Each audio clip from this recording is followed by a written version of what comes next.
여야 대표가 어쨌든 간에 이렇게 여러 가지로 행보를 하는 가운데 네. 그 뭐 대선 주자들이지만 아직은 뭐 많이 떨어진 지지율이 예를 들면 아까 말씀드린 오세훈 시장 같은 경우에도 그 지구당 부활 문제 관련해서 한동훈 대표가 찬성론자잖아요. 거기에 대해서 이제 정치 개혁에 어긋나는 명백한 태보다 이런 식으로 목소리를 내고 있고 오세훈 시장이야말로 정치 네. 개혁의 명백한 태보를 만들어내신 분입니다.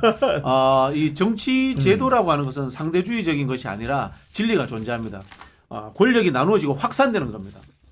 시도당이 있는데 지금 지구당이 없단 말이에요. 네. 그럼 뭡니까? 민주주의라는 것이 과거에는 왕혼자 하다가 귀족들이 하다가 부르주아들이 하다가 민중 전체가 하고 국민 전체가 하는 걸로 네. 확대되잖아요. 확대되는 것은 민주주의 기본 원칙이에요. 국민들의 의사를 수렴하는 기구가 정당이 중앙당만 있는 것이 아니라 시도당까지 만들어지고 지구당까지 만들어지고 동네까지 가는 것은 풀뿌리 민주주의가 완성되는 걸로서 원론적으로 좋은 겁니다. 그렇게 접근해야 되는 거고요. 민주주의에도 기본적으로 비용이 존재합니다. 민주주의 비용이라고 이야기하는데요. 우리 국민들이 생각하는 게 국회의원들 맨날 노는 거 같잖아요. 국회의원들이 쓰는 헛돈이 많을까요? 정부에서 정책 실패로 쓰는 돈이 많을까요? 제가 봤을 때 정부에서 헛돈 쓰는 것이 10,000배 정도 될 겁니다. 국회가 쓰는 헛돈보다 10,000배 될 겁니다. 10,000배면 얼마나 많은 차이겠어요. 그래 실제로 국회가 노는 것 같지만은 워치독의 역할을 하는 것만으로도 큰 역할이 있는 겁니다. 똑같이 민주주의 비용이라는 것이 아까운 것처럼 하지만은 국민들의 의사를 만들어가고 해서 의사결정의 어떤 모델을 만든다는 것만으로도 큰 의미가 있는 거예요. 네. 박진영 부원장님이 정말 옳은 말씀을 해주셨고 저는 다른 측면에서 말씀을 드리면 지구당을 폐지한 의미가 없어졌어요. 왜냐하면 현실적으로 당협위원장 사무실을 지역에 두고 있어요. 맞아요. 국회의원들은 네. 뭐가 달라요?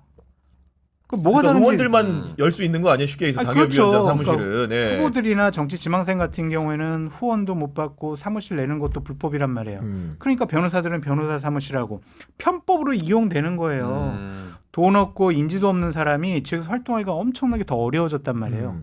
민주주의를 이게 오히려 더 파괴하는 거다라고 얘기를 하고 지구당이 부정부패 온상이다. 돈 받아가지고 뭐 이렇게 한다라고 하지만 당협위원장 사무실도 있다니까. 그 구조가 없어지지 않았어요.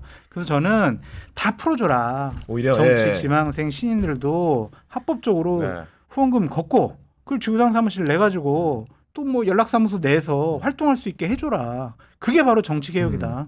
그렇게 말씀드려요. 뭐 저도 한 20, 30년 정치권에 있어봤습니다. 과거처럼 돈 정치, 돈 먹는 하마 지구당 이런 거 없어졌어요. 그런 돈 정치 할 수 없는 시대예요. 맞아요. 우리 국민들도 깨어 있고요. 그리고 이런 예를 많이 드는데 미국에서 대공황 때 금주법 때문에 마피아가 생겼거든요. 술 안 먹을 수 없잖아. 불가능하잖아. 네. 불가능한 걸 법으로 하니까 불법이 생기고 마피아가 생긴 거예요. 오히려 똑같은 예. 겁니다. 누르면 예. 똑같은 겁니다. 지금 지구당 문제도 마찬가지로 편법으로 다 하고 있잖아요. 그거 다 이거 탈법으로 만들어 버리는 거예요. 불가능한 걸 자꾸 하자고 하면 안 돼요. 아니 그 어쨌든 간에 약간 정책적 얘기와 별개로 오세훈 시장 아까 또 말씀해 주셨는데 뭐 마트레이더들도 나오고 그리고 주변에 보면은 유능한 평론가들도 보니까 갑자기 시로 가시는 분들도 있고 이런 현상이 좀 나타나는데 지금 대선 채비를 좀 하시는 겁니까? 지금 뭐 의지가 강하시죠. 사실은 저도 한번 뵀어요. 아 진짜요? 네. 예. 뭐라고 말씀하시던가요?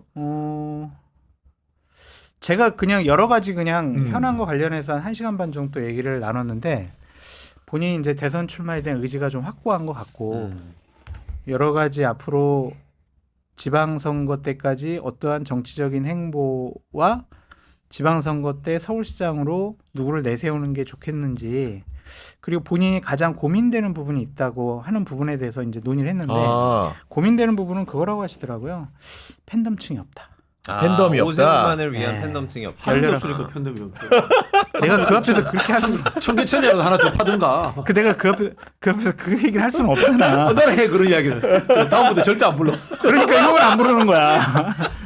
그래가지고 내가 뭐라 그랬냐면 위로한다고. 저는 오세훈 시장이 네. 보수파의 가장 정상적인 정치인이라고 생각돼서 오히려 한동훈 대표보다 오세훈 시장 같은 분이 다음번 대선에 유력한 주자가 되지 않을까 저는 그렇게 생각하는 사람인데 그냥 다른 사람들이 그냥 자기가 스스로 그냥 자기 발에 걸려 넘어질 것 같다. 존재하는 것만으로도 기다리면 그냥 순서가 후보가 될것 온다. 같다. 네. 이제 그렇게 말씀을 드렸죠. 그래서 무리하게 광화문에 태극기 이런 거 하지 마시고 그냥 차분하게 그냥 서울시장 잘 하시면 기회가 올 거예요. 아니 근데 정치적 포지션은 어떤 겁니까? 제가 봤을 때 지금 말하고 본인이 이제 이 영입하는 사람들이나 장소장님 만났다는 얘기 들어보면은 대체로 완전 오른쪽으로 안 가 있고 약간 중도 우파 같은 느낌이에요. 중도 그분이 네. 오른쪽은 아니죠. 네. 원래 당했을 때부터 정치 개혁, 뭐 선거제도 개혁에 대해서 상당히 외쳤던 분이고 오세훈법이라고 하면서 어쨌든 정치 제도 개혁을 해가지고 상당히 좀 의미 있는 역할을 한 분이거든요.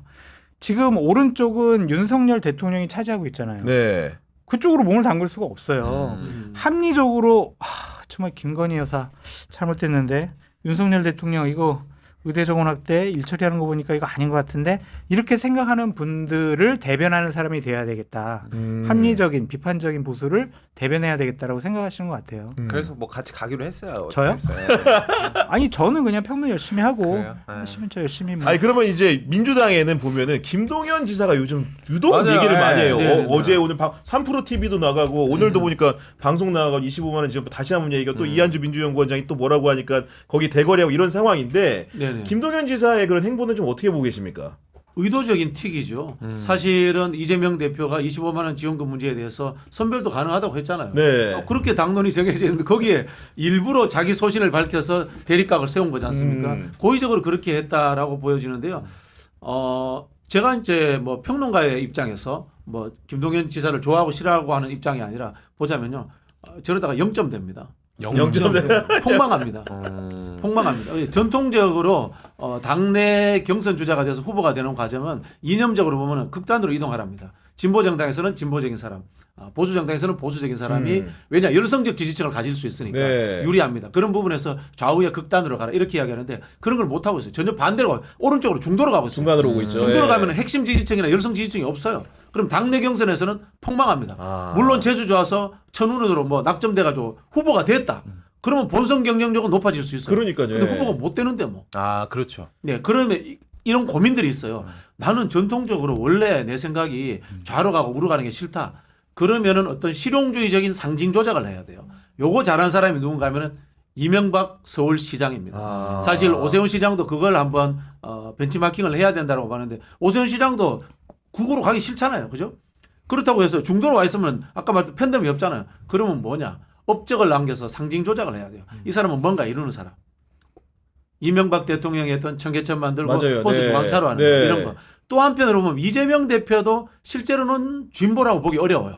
제가 보기에는 이념 전공자. 성향적으로는. 성향적으로. 네. 그럼 뭐야? 이 사람도 업적을 통해서 상징 조작한 사람인 거예요. 뭐 계곡에 있는 것을 철거하고 그렇죠. 불법- 예. 신천지 불법 쳐들어가고 영어. 그러면 액션의 과감함, 역동성 이재명은 반드시 한다라는 상징 조작이 된 거예요. 그런 것들로서 후보가 될 생각을 해야 되는데 아무것도 하지 않을 거면서 평면에서 좌로 갈까 우로 갈까 고민하다가 자기 핵심 지지층하고 부딪히면 아무것도 안 됩니다. 네. 그런 의미로 그 경기 북도와 남도를 뭐 확실하게 좀 가져가겠다 이런 아젠다를 계속 끌고 가고 있는데 저는 좀 보면서 민주당 같은 민주당 맞나? 저거를 왜 옆에서 한 명도 같이 하는 사람이 없지? 그런 느낌을 받거든요. 경기 북도와 남도를 나누는 것에 찬성과 반대에 의해서 이익이 어느 게 더 생깁니까? 그걸 판단이 안 되는 거예요. 불이익이 그렇죠. 예. 정치인들도 판단을 못하니까 맞아요. 따라붙지 네. 않는 거예요. 예를 들자면 이제 오세훈 시장이 무상급식 때 무상급식에 이념적으로 반대할 수 있어요. 그러나 피부로서 이익이 된단 말이야. 국민들 입장에서는 돈 주잖아요. 밥 공짜로 주잖아요. 나쁘지 않거든요. 그러니까 그걸로 몰려가는 거예요. 예. 그러니까 정치인들도 당연히 공짜로 주는 게 이길 것 같으니까 이쪽으로 싹 쏠리는 거거든. 근데 그 정책 이슈는 뭔가 하면은 사람들의 피부로 와닿는 것이 아니라 관료들이라든가 행정하는 사람들의 제도의 문제가 어려운 거야. 그러니까 요즘 정치인들 공부 안 하고 잘 모르잖아요. 그러니까 더 안 쏠려가는 거예요. 25만 원 민생 지원금과 관련해서 저는 민주당에게 제안을 하고 싶은 게 뭐냐면은 일회성 지급에 너무 연연하지 않았으면 좋겠어요. 그러니까 정치 지도자나 정당이 해야 될 것은 제도를 만드는 거예요. 그냥 일회적으로 어려우니까 이번에 25만 원 주고 내년에 더 어려우면 50만 원 줄 거예요? 아니잖아요. 어떠한 어려움이 있을 때 어떤 계층에게 어떠한 방식으로 이런 도움을 줄 수 있는 돈을 드리느냐 그런 제도를 만들었으면 좋겠어요. 얼마 전에 윤석열 대통령은 뭐 노령연금 40만 원까지 올리겠습니다 막 이렇게 얘기를 하잖아요. 그런 식의 아젠다로 좀 접근을 하면 얼마나 좋을까라는 생각이 좀 들어요. 좋은 이야기고 제가 낸 아이디어가 있어요. 현금 호환성 복지. 네? 잡다한 복지들을 통폐합해가지고 네. 현금으로 줘가지고 맞아. 받는 그게 사람이 나아. 쓸모 있게 쓰는 거. 예를 들자면 우리 그게 명절인데 나아. 명절 갈 때 바리바리 사들고 가잖아요. 네. 현금 주시면 좋아합니다. 제일 좋아하죠. 내가 선택해서 네. 쓸 수 네. 있으니까. 그럼. 사실 이 복지라는 것이 내가 낸 세금 돌려받는 거예요. 그런 측면에서 내가 쓰고 싶은 게 쓸 수 있도록 복지를 내가 또 선택적으로 하면 얼마나 좋겠어요. 그래서 저는 현금 호환성 복지 이런 거 한번 아이디어 내봤으면 현금 좋겠어요. 호환성 복지. 그러니까 뭐 이것저것 다 모아가지고 현금으로 주면 제일 좋은. 제일 좋죠. 네.